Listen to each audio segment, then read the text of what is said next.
Ah là, il y a un vrai risque sanitaire global de par les réapprovisionnements, d'une part, et d'autre part, avec le financement de la CAFAT. On est impacté directement sur notre trésorerie. On fait le tiers payant pour tous les patients.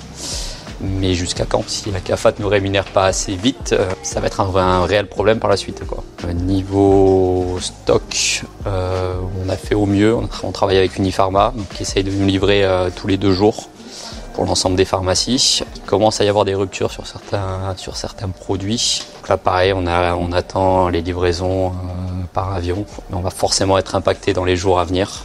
Ça va être hyper compliqué là pour la suite et on ne sait pas trop comment on va s'en sortir, mais bon, on va faire avec.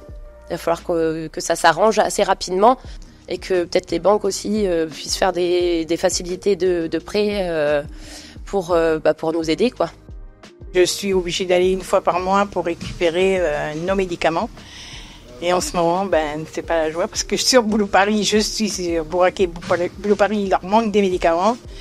Je viens déjà faire une pharmacie où ils avaient plus en stock de médicaments qui me manquaient et j'ai trouvé dans celle-là. Mes parents, tous deux diabétiques, ils ont des traitements lourds, ainsi que ma sœur. Moi, personnellement, ça a un impact sur moi, de l'insomnie, le stress.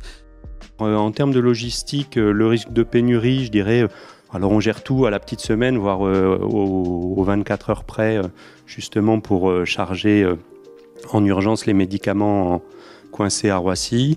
Donc logistiquement parlant, pour l'instant ça devrait aller, en tout cas on a limité les dégâts.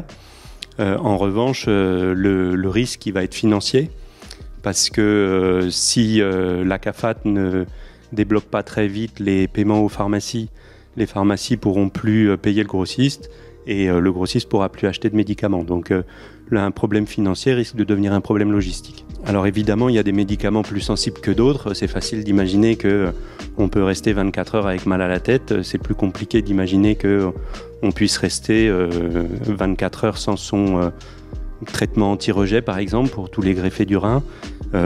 Pareil pour les anticancéreux et pour les insulines notamment. Il faut savoir qu'il y a 700 diabétiques insulinodépendants sur le territoire et s'ils n'ont pas d'insuline, l'issue est quasi systématiquement fatale.